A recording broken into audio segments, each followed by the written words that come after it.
हम में से ज़्यादातर लोग जो हमें समाज बताता है कि ये सही है, ये गलत है, उसके अनुसार ही जीवन जीते हैं और उससे हटकर कुछ सोचना हमारे लिए संभव नहीं हो पाता। और कई बार ऐसा होता है कि आप अपने गुण, अपनी क्वालिटीज़ जो आपको बेहतर बनाती हैं, उसको भी आप क्योंकि सामाजिक नज़रिए से देख रहे हैं, इसलिए उसे नेगेटिव समझने लगते हैं। इसी सिलसिले में मैं आज आप सभी के साथ एक 80 वर्षीय महिला सरोज जी का केस शेयर करने जा रही हूँ।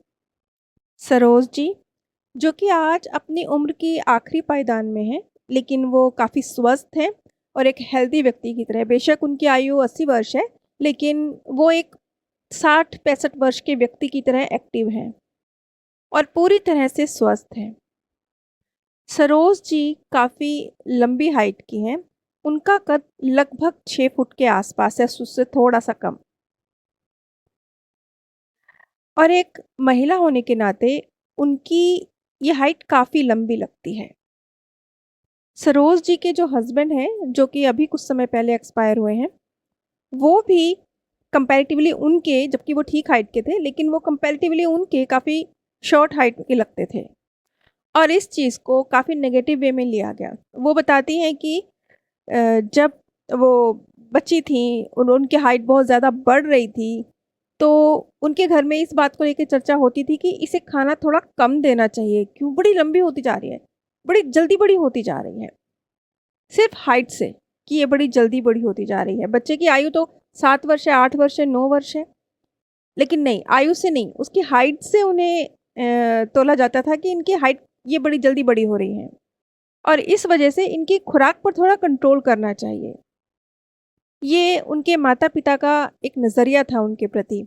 सिर्फ़ उनका नहीं, वो कहती हैं कि परिवार के और सदस्य और समाज में भी, क्योंकि उनकी हाइट काफ़ी ज़्यादा थी, इस वजह से एक अलग नज़र से उन्हें देखा जाता था, जैसे कि वो सामान्य नहीं हों। इसी वजह से उनकी शादी भी बहुत जल्दी कर दी गई और शादी के बाद भी, क्योंकि समाज तो वही है ना, तो परिस्थितियों में कुछ ख़ास बदलाव नहीं आया। उनके और उनके हस्बैंड की जोड़ी को बेमेल जोड़ी कहा जाता था कि ये दोनों एक-दूसरे के साथ अच्छे नहीं लगते, क्योंकि हाइट में बहुत ज़्यादा फ़र्क है। और सरोज जी का जो बॉडी स्ट्रक्चर था, वो थोड़ा जैसे एथनिक व्यक्ति होते हैं, कुछ इस तरह का बॉडी स्ट्रक्चर था, चौड़ी कदकाठी थी उनकी। आज के वक़्त में तो इस तरह की कदकाठी को एप्रिशिएट किया जाता है और इस तरह की लड़कियाँ आपको खेलों में, प्रतियोगिताओं में लंबी, ऊँची, तगड़ी, चौड़ी काठी वाली बहुत देखने को मिलेंगी। और सिर्फ़ देखने को नहीं मिलेंगी, उनका सम्मान भी होता है। लेकिन इसके विपरीत इन्हें इन्फीरियर फ़ील कराया जाता था। अब हम सीधा सरोज जी के पीएलआर पर आते हैं और मुख्य बिंदु पर पहुँचते हैं। एक आत्मा रूप में मेरे समक्ष 3 शरीर थे, जिसमें से एक मेरे आज का वक़्त का शरीर, एक ऊँची, लंबी, चौड़ी कदकाठी की महिला का शरीर, जिसने मुझे सबसे ज़्यादा आकर्षित किया। पुरुषों के समान लंबी कदकाठी, चौड़े शरीर का आकर्षण मुझे हमेशा से रहा, क्योंकि इससे पहले मैं कई बर्थ इसी प्रकार पुरुष रूप में ले चुकी हूँ और मुझे अपने मर्दाना व्यक्तित्व पर नाज रहा है। सरोज जी ने अपने एक बर्थ का जिक्र किया, जिसमें उन्होंने अपने आप को एक पुलिस वाले पुरुष के रूप में देखा, जो सेना में है और एक सैनिक के रूप में बहुत सम्मानित है।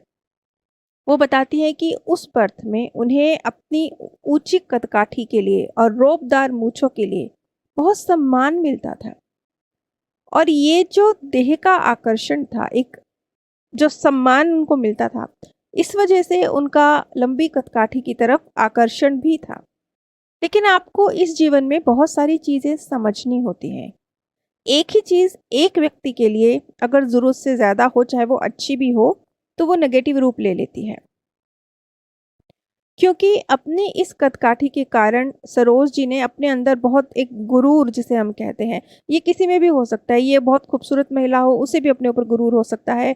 कोई बहुत लंबी कदकाठी, चौड़ा, बलशाली पुरुष के रूप में व्यक्ति हो, उसके अंदर भी एक गुरूर हो सकता है। ये प्रकृति का नियम है कि किसी भी तरह का अहंकार अगर नेगेटिव वे में आपके अंदर है, अगर पॉजिटिव वे में है फिर तो उसे स्वाभिमान कहा जाएगा, जो कि बहुत अच्छी बात है। लेकिन अगर नेगेटिव वे में है तो परिस्थितियाँ ऐसी क्रिएट होती हैं कि या तो ये प्रकृति या आप स्वयं रियलाइज़ करेंगे, जीवन में ऐसी कुछ घटनाएँ घटेंगी कि आप समझेंगे कि देह को लेकर इतना गुरूर गलत था। सिर्फ़ इसलिए कि वो पुरुषों के रूप में जन्म लेती रहीं, जिस कदकाठी का उनको गुरूर रहा, इसी के ठीक विपरीत सिर्फ़ महिला के रूप में जन्म ले लेने के कारण वही कदकाठी उनके लिए उनके रुतबे को, उनके अंदर हीन भावना पैदा करने की कोशिशों की वजह बन गई। लंबी कदकाठी होना या छोटी कदकाठी होना या सामान्य कदकाठी होना, ये सभी आपको आपके कर्मों के लिए, आपके लाइफ लेसन अचीव करने के लिए, आपके अंदर किस तरह की भावनाएँ हैं, उन्हें आगे बढ़ाने के लिए, या अगर कोई अहंकार है, जैसे कि सरोज जी के अंदर पूर्व जन्मों में रहा, उसे समाप्त करने के लिए, किसी चीज़ के प्रति अननेसेसरी आकर्षण है, उसे ख़त्म करने के लिए, किसी चीज़ के प्रति बहुत ज़्यादा डर है, उसे रिमूव करने के लिए कोई ना कोई रीज़न तो होता है।